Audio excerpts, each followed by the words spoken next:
అదే RTV app వార్తల్ని క్షణాల్లో చదివే అవకాశం ఉంటుంది. ఒక న్యూస్ పేపర్, ఒక టెలివిజన్ ఛానల్ మీ చేతుల్లో ఎప్పుడూ ఉంటాయి.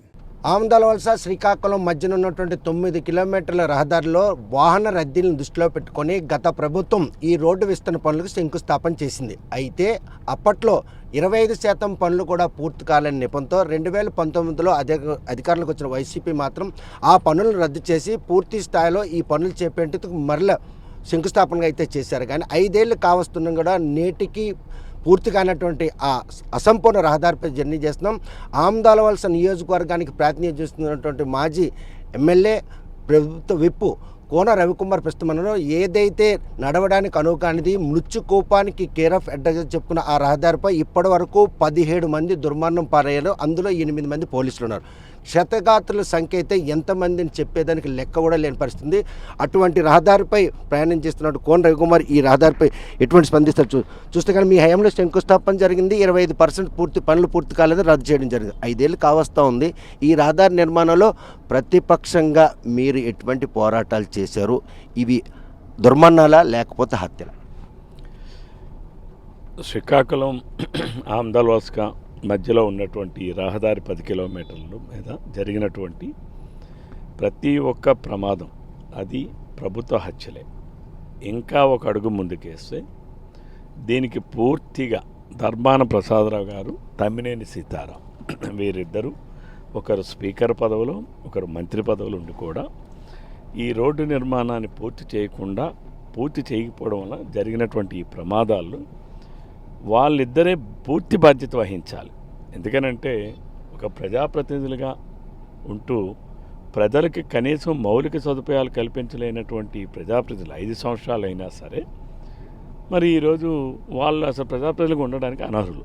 ఈ రహదారి నిర్మాణంలో నిధులు పుష్కలంగా ఉన్నప్పటికి కూడాను కాంట్రాక్టు విసిగి చెంది పీసీల కోసం కక్కుర్తుపడి 2 నియోజకవర్గాల ప్రతినిధులు కూడాను కాంట్రాక్ట్ను కూడా ఇక్కడ పనులు చేయకుండా పంపించారన్న మీరు ఆరా తీసారా ఆ విషయంలో?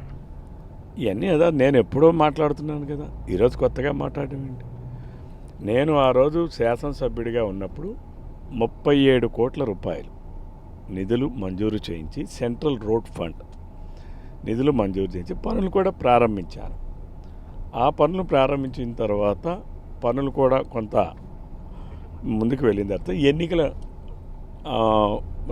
ముందుగా రావడం, తద్వారా ఆ పనులు నిలుపుదల చేయడం, ఎన్నికలు అయిపోయిన తర్వాత కొత్త ప్రభుత్వం వైఎస్ఆర్సీపీ ప్రభుత్వం అధికారంలోకి రావడం, అధికారంలోకి వచ్చిన మరుక్షణం 25% పూర్తి కాలేదు కాబట్టి ఆ పనులన్నీ రద్దు చేశారు. ఓకే, వెంటనే ఏం చేయాలి? ఏ ప్రభుత్వం అయినా సరే రోడ్డు అధ్వానంగా ఉందనే కదా నిధులు మంజూరు చేశాం. మరలా రద్దు చేసిన పనిని తిరిగి మళ్ళీ మంజూరు చేసి ప్రారంభించడానికి 2.5 సంవత్సరాలు పట్టింది. ఇంకా పనులు పూర్తి చేయడానికి 2 సంవత్సరాలు, అంటే కనీసం 5 సంవత్సరాలు అయినా సరే ఒక 9 కిలోమీటర్ల రోడ్డు పూర్తి చేయలేని వాళ్ళు ధర్మాన్ ప్రసాద్, ఈ డమాబుసలి సీతారాం, రాజధాని మరి చంద్రబాబు నాయుడు 5 సంవత్సరాలు ఎందుకు పూర్తి చేయలేదు అని చెప్పి మాట్లాడుతూ ఉన్నారు. వీళ్ళకి నోరా తాటిపట్టా? అది ఆ రోజు ఏం మాట్లాడాడు? అది ఎడారిలో నాకు కనిపిస్తుందని మాట్లాడాడు. ఎవడు? ఈ దమాబుచ్చలి సీతారాం. ధర్మాన్ ప్రసాద్ అంతా గ్రాఫిక్స్ అన్నాడు.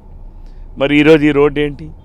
10 కిలోమీటర్ల రోడ్డు కూడా చేయలేనటువంటి వాళ్ళు చంద్రబాబు నాయుడు గారి ప్రభుత్వాన్ని, చంద్రబాబు నాయుడు పాలనని విమర్శించే నైతిక అర్హత వీళ్ళకుందా? చూస్తే ఈ 9 కిలోమీటర్ల రహదారి యుద్ధ ప్రాతిపదికన వేయాల్సి వస్తే ఒక ప్రజాప్రతినిధిగా దానికి ఎంత నిధులు అవసరం? శాఖాపరంగా కూడా అధికారులు ఎవరు కనుసైకిల్లో ఈ రహదారిని ఇలా అసంపూర్ణంగా విడిచిపెట్టారు? ఇక్కడ కేవలం నేను చాలాసార్లు చెప్పాను, ఇప్పుడు కూడా మళ్ళీ దాన్నే ఒక్కానిస్తున్నాను. తమ్మినేని సీతారాం కమిషన్ల కక్కుర్తికే ఈ రోడ్డు ఎలా ఉండిపోయింది.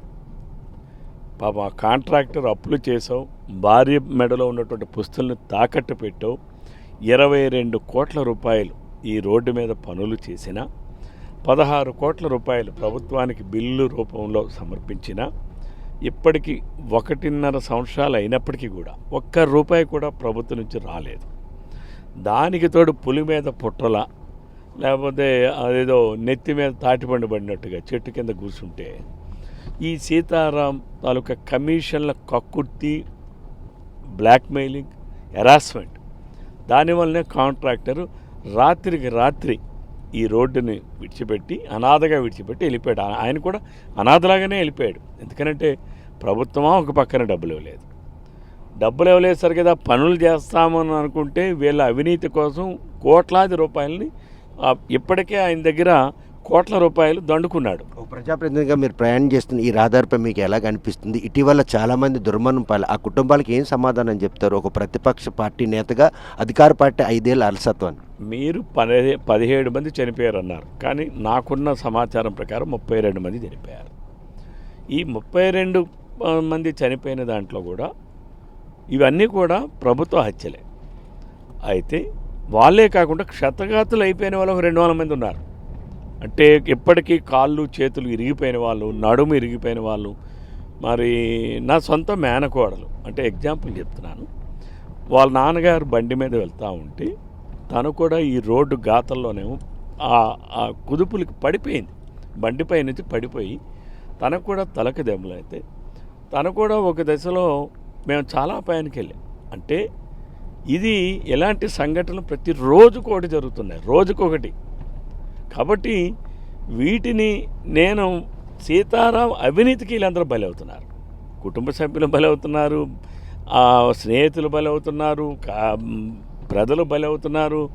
అయినా సరే సీతారామకు కావాల్సింది తన కమిషన్లో గోడే తప్ప ప్రజల గోడు అవసరం లేదు. ప్రతిపక్ష పార్టీ నేతగా ఈరోజు ఇంత అసౌకర్యం, ఇంతమంది కుటుంబాల్లో విషాద ఛాయలు అనుకున్నట్టు ఈ రహదారి నిర్మాణం విషయంలో 5 ఏళ్ల పాటు పోరాటం చేసైనా ఆ సమస్య పరిష్కారం ప్రతిపక్షంగా మీరు చేయాల్సిన ఆవశ్యకత లేదా? ఇది దున్నపోత మీద వర్షం పడితే ఎలా ఉంటుందో అలాంటి ప్రభుత్వం ఇది. జగన్మోహన్ రెడ్డి ధర్మాన్ ప్రసాద్ ఏం చెప్పాడు మంత్రిగా ఉండి? మేము మీకు డబ్బులు ఇస్తున్నాం కదా, మీరు మమ్మల్ని రోడ్లు ఏమని అడుగుతారేంటి? అయితే అవుతే లేకపోతే లేదు అని సాక్షాత్తు క్యాబినెట్ మంత్రి చెప్పాడు. ఈ రోడ్డు ఆయన నియోజకవర్గం పరిధిలోనే ఉంది.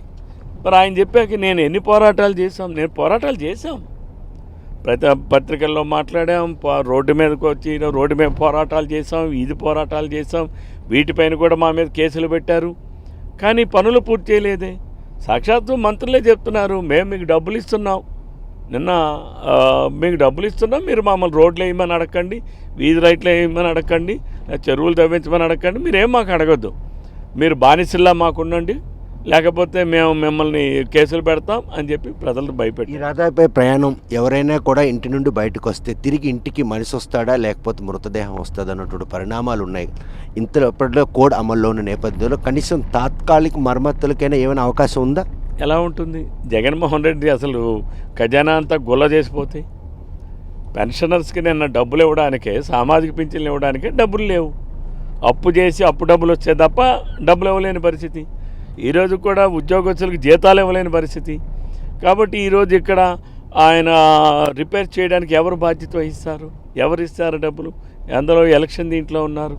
కాబట్టి ఇది కేవలం జగన్మోహన్ రెడ్డి అహంకారానికి, జగన్మోహన్ రెడ్డి ఇన్మెచ్యూర్డ్ అడ్మినిస్ట్రేషన్కి నిదర్శనం ఇది. ఇన్మెచ్యూర్డ్ అడ్మినిస్ట్రేషన్ ఇది. ఎందుకంటే రోడ్లు అక్కర్లేదు, అసలు అభివృద్ధి అక్కర్లేదు అనే కాన్సెప్ట్ ఉన్నటువంటి వాడు ముఖ్యమంత్రిగా ఉండడం ఈ రాష్ట్రానికి అదొక శాపం. జిల్లా యంత్రాంగం కూడా ఈ విషయంలో అంటే కళ్ళుండి గుడ్డి వల్ల వ్యవహరిస్తుంది.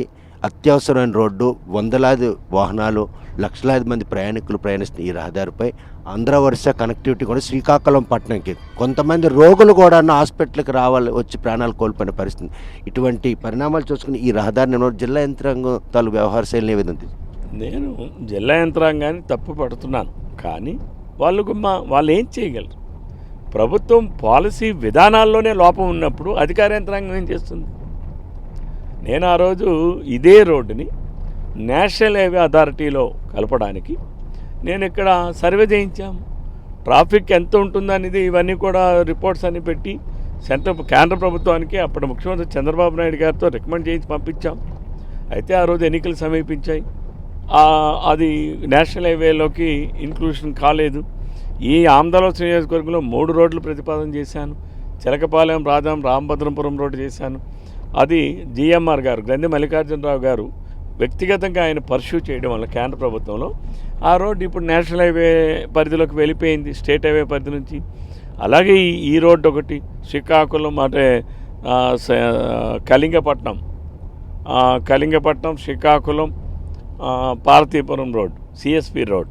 ఈ సిఎస్పి రోడ్ను కూడా ఆ రోజు నేను నేషనల్ హైవే పరిధిలోకి తీసుకువెళ్ళడానికి ప్రతిపాదన పంపించాను. అంతలా రద్దీగా ఉన్నటువంటి ఈ రహదారులను అలా మెరుగుపరచాలని మీరు చేసిన ప్రయత్నంలో మాత్రం ఈరోజు అడుగడుగున ఒక ప్రభుత్వం రాకపోవడం ఒక ఎత్తు అయితే, మరోవైపు ఈరోజు మీరు చెప్పినట్టు 32 మంది దుర్మరణం పాలైనటువంటి ఆ కుటుంబాలకి ఏం బాసటగా నిలుస్తారు? ఇక్కడ వేరే హెల్ప్లెస్. ఎందుకంటే ప్రజలు ఒక్కొక్కసారి తప్పు నిర్ణయాలు జరిగినప్పుడు ప్రజాస్వామ్యంలో ప్రజాస్వామ్యానికి బలం ప్రజలు, బలహీనం కూడా ప్రజలే. ఇది కూడా ఆ రోజు చంద్రబాబు నాయుడు గారి ప్రభుత్వం కంటిన్యూ అయ్యి ఉంటే, శాసనసభ్యుడిగా నేను కంటిన్యూ అయ్యి ఉంటే తప్పనిసరిగా ఇంకా ఎన్నో రకాలైనటువంటి అభివృద్ధి కార్యక్రమాలు జరిగి ఉండేవి. ఎందుకంటే ఆ పరంపర కొనసాగించాలి. అయితే ప్రజలు అమాయకత్వం కావచ్చు, లేకపోతే ఒక్కొక్కసారి ఎమోషన్స్కి ఏదో లోనయ్యి మంచివాడ చెడ్డవాడ, వాడికి అనుభవం ఉందా లేదా, ఇవన్నీ బదులుగా ఏదో జైల్లో పెట్టారు. దొంగ జైల్లోకి వెళ్ళకపోతే ఎక్కడికి వెళ్తాడు? కానీ ఏంటంటే ప్రజలు ఎలా ఉన్నారంటే తన వరకు వస్తే తప్ప ఎవరు స్పందించడం లేదు. ఈ విషయంలో ప్రస్తుతం ఎన్నికల ప్రచారం బిజీలో ఉన్నారు. ఈ రహదారిపై అనునిత్యం ప్రయాణిస్తున్న రవికుమార్, ఏదైనా కనుక జరగరాని జరిగితే అది ఎవరి పాపంగా మన పరిలో తీసుకోవాలి. రోజుకొక ప్రాణం బలికొంటున్నటువంటి ఈ మృత్యుకుహంగా మారినటువంటి ఈ రహదారి శ్రీకాకుళం ఆమదాల్స్ అనునిత్యం రైళ్లు రాకపోకలకు ఉంటుంది. సుదూర ప్రాంతాల పట్టణాలకు వచ్చినట్టు రోగులు కానీ అదేవిధంగా బంధువులు కానీ వస్తుంది. హాస్పిటల్ అన్నీ కూడా శ్రీకాకుళం జిల్లా కేంద్రంకి కనెక్టివిటీ ఉన్నాయి. ఈ రహదారి మార్గం తప్ప ప్రత్యామ్నాయమైనటువంటి ఈ తరుణంలో ఈ పరిసర ప్రాంత గ్రామస్తులు కానీ ఈ రహదారి మీద ప్రయాణిస్తున్న ప్రయాణికులు ఎటువంటి బాసట కలిగి అంటే ఎవరికీ ఆల్టర్నేటివ్ లేదు. ఎవరైనా సరే ప్రాణాలను అరచేతిలో పెట్టుకొని ప్రయాణం చేయాలి. నేనైనా సరే, సామాన్యులైనా సరే, ఎవరైనా ఏ వాహనం మీద వెళ్ళినా. ఎందుకంటే అది ఇంకా దైవదేనం. దేవుడి మీద భారం వేసి వెళ్ళడం తప్ప ప్రభుత్వం మీద నమ్మకం అయితే లేదు. నాకు లేదు. సరే నాకు లేదని చెప్తే ఈయనేదో ప్రతిపక్షం వాడు అందుకని ప్రభుత్వం మీద నిందలేస్తున్నాడు అంటారు. అసలు ప్రజలకే లేదు. కాబట్టి ఇది ప్రజలు అర్థం చేసుకోవాలి. నేను అనేది ఏంటంటే ఈరోజు ఇంకా సిగ్గు లేకుండా ధర్మాన్ ప్రసాద్ అక్కడ, తమ్మినేని సీతారాం అక్కడ పోటీ చేస్తున్నారు అంటే ఏ ముఖం పెట్టుకుని ఓట్లు అడుగుతారు? అసలు ప్రజలు ఏ రకంగా వాళ్ళకి ఓట్లు వేస్తారు? అసలు ఈ రోడ్డు మీద ఆమదాలోస్ నియోజకవర్గ ప్రజలు తిరగనటువంటి వ్యక్తి లేడు. ఈ రోడ్డును తలుచుకొని ఇన్ని కుటుంబాలు నాశనం అయిపోతే, అంటే ఎవరో చనిపోయిన కుటుంబాలే, వాళ్ళెవడో చనిపోయాడులే అని అనుకుంటే ప్రజల్లో మరి అంతకన్నా ఎప్పుడు ప్రజలు సంఘటితం ఎప్పుడు అవుతారు?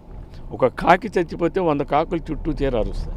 నిన్న కాక మొన్న ఇక్కడనే ఈ గ్రామస్తుడే ఒక కానిస్టేబుల్ చనిపోయాడు. వాళ్ళు ధర్నాలు చేశారు, అర్ధరాత్రి చేశారు, లేదు నిన్న చేశారు. కానీ ప్రభుత్వం నుంచి ఏమైనా స్పందన వచ్చిందా? లేదు. మంత్రి నుంచి ఏమైనా స్పందన వచ్చిందా? లేదు. స్పీకర్ అయితే ఇక్కడి వరకు వచ్చి ధర్నా చేస్తున్నారు, మళ్ళీ నన్నేమైనా నిలబెట్టి అడుగుతారేమో అని తొగరా మీద రూటు మార్చి వెళ్ళిపోయాడు. అంటే ఇవన్నిటికీ కారణం ఏంటంటే వాళ్ళ అవినీతి బయటపడుతుంది. ఈరోజు ఆ కాంట్రాక్టర్ని పెట్టి ప్రజలు నిలదీయాలి. కాంట్రాక్టర్నే కాదు, ప్రజాప్రతినిధులు కూడా నిలదీయాలి. ప్రతిపక్ష నాయకుడిగా ఆ కాంట్రాక్ట్ని ఎప్పుడైనా మీరు కాంట్రాక్ట్ చేశారా? ఆయన్ని ఎందుకు పనులు ఆపేశారని నిలదీశారా ఎప్పుడైనా? నేను ప్రతిపక్ష నాయకుడిగా నేను కాంట్రాక్టర్తో నేను మాట్లాడకూడదు. ఎందుకనంటే అది మా ధర్మం కాదు. మేము కాంట్రాక్టర్లతో మాట్లాడడం వలన దానికి పెడద్దాలు తీస్తారు. పన్నులు నిలిచిపోవడానికి గల కారణాలైన ఆరా తీసే ప్రయత్నం చేశారు. డెఫినెట్గా నేను సూపరింట్ ఇంజనీర్తో మాట్లాడాను, ఈఈతో మాట్లాడాను, డిఈతో మాట్లాడాను, ఏఈతో మాట్లాడాను. అధికారులు ఎవరైతే ఉన్నారో వాళ్ళందరితో మాట్లాడాను. వాళ్ళందరూ కూడా కొన్ని చెప్పరాని మాటలని అశ్వత్థామ అత కుంజర అన్నట్టుగా చెవిలో చెప్పారు. మిగిలినవన్నీనేమో సార్ మరి ఆయన కాంట్రాక్టర్కి మేము గవర్నమెంట్ నుంచి పేమెంట్ రాలేదు సార్, అందుకనే ఆయన చేయలేకేమో చేతులు ఎత్తేసాడు సార్ అని చెప్పి డిపార్ట్మెంట్ వాళ్ళు చెప్పారు. డిపార్ట్మెంట్ పని చేయించుకోవడానికి సిద్ధంగా ఉంది, కాంట్రాక్టరు సిద్ధంగా ఉన్నాడు పని చేయడానికి. కానీ చేసిన పనికి డబ్బులు ఇవ్వకుండా మొత్తం పెట్టుబడి పెట్టినట్టు ఏ కాంట్రాక్టర్ చేయలేడు. అది వ్యవస్థ అది కాదు కదా. కాంట్రాక్ట్ శ్రీకాకుళం ఆమదాలవలస రోడ్డే కాదు, రాష్ట్రం మొత్తం కూడా చర్చించుకోండి. శ్రీకాకుళం పట్టణాలకు రైలు మార్గం నుండి వచ్చిన హైవే నుండి వచ్చి ఆమదాలవలస రైలు ఎక్కాలన్నా కూడా ఈ రహదారే కనెక్టివిటీ ఉంది. ఈరోజు ఈ 2 నియోజకవర్గాలకు ప్రాతినిధ్యం వస్తున్నటువంటి ప్రజాప్రతినిధులు ప్రతి ఒక్కరూ దుమ్మెత్తిపోతున్నారు. వారు ఎందుకు ఇలా నిమ్మకు నీరెత్తిన వ్యవస్థ ఈ రహదారిని ఇలా నిర్లక్ష్యంగా? అదే చెప్తున్నాను. వాళ్ళకి ఏంటంటే ఎప్పుడైతే కాంట్రాక్టర్ని వాళ్ళు దండించి కమిషన్ల కోసం ఆయన దగ్గర కక్కుతుపడి వాళ్ళని పీడించి డబ్బులు వసూలు చేసుకున్నారు. కాంట్రాక్టర్ని ఏమడుగుతారు? ఏమని అడగగలరు? కాంట్రాక్టర్ మిస్టేక్ ఇందులో ఏం లేదు కదా. కాంట్రాక్టర్ని ఎప్పుడు ఎవరు అడగాలంటే కాంట్రాక్టర్ తప్పిదాలుంటే తప్పనిసరిగా అడగాలి. కాంట్రాక్టర్ ప్రాబ్లం కాదు ఇది, ప్రభుత్వం అనేది ప్రజాప్రతినిధులు వీళ్ళ ప్రాబ్లం. అది వీళ్ళ కమిషన్కి బలైపోయాడు కాంట్రాక్టరు. ప్రభుత్వం పని చేసి కూడా ప్రభుత్వం డబ్బులు ఇవ్వకపోవడం వల్ల దానికి బలి అయిపోయాడు. కాబట్టి యుద్ధ ప్రాతిపదికన చేపడితే ఈ రహదారి ఎన్ని రోజుల్లో పూర్తి కాగలదు, దానికి సంబంధించినంత వరకు ఎటువంటి ఉద్యమాలు ఈ పరిసర ప్రాంతాలు చేయాల్సిన ఆవశ్యకత ఉంది, అలా స్పందిస్తే ఎంత వెచ్చించాల్సి ఉంటుంది? ఇప్పుడు ఎంత మనం ఇది చేసినా సరే ఈ ఎన్నికల ప్రక్రియలో ఉన్నాం కాబట్టి ఇప్పుడు ఎవరూ కూడా ఇప్పుడు నాకు చేయాలని ఉంది, కానీ నాకు సమయాభావం, నాకు ఇప్పుడు సమయం అనుకూలించదు. ఈ 40 రోజులు నేను ఒక పక్కన ప్రచారానికే వెళ్తానా లేకపోతే దీనిపైన పోరాడతానా? కాబట్టి ప్రజలు అర్థం చేసుకొని వాళ్ళు పడుతున్న బాధలను అర్థం చేసుకొని వాళ్ళందరూ ఈ ఇద్దరిని కూడా ఓడించాలి, గుణపాఠం చెప్పాలి. మీకు మా ప్రాణాల కన్నా మీకు డబ్బులే ఎక్కువయ్యాయని చెప్పి వాళ్ళు నిలదీయాలి. ఓటుతో వాళ్ళు సమాధానం చెప్పాలి. చెప్పిన తర్వాత రేపు ప్రభుత్వం అధికారంలోకి వస్తాం తెలుగుదేశం. నా బాధ్యతగా నేను ముందే చెప్తున్నాను, 6 నెలల్లో పూర్తి చేయిస్తా. ఇదే కాదు, రాబోయే రోజుల్లో ఈ రహదారిని నేషనల్ హైవే అథారిటీకి వాళ్ళ పరిధిలోకి తీసుకొని వెళ్తా. ఎందుకంటే రాష్ట్ర ప్రభుత్వాలు ఇలాగే ఉంటాయి కాబట్టి నేషనల్ హైవే అథారిటీకి ఇస్తే టైం టు టైం వాళ్ళ రెన్యూవల్ సిస్టమ్ కానీ ఆ సిస్టమ్ వేరుగా ఉంటుంది. 4 లైన్ల రహదారి చేయాలనేది నా కోరిక.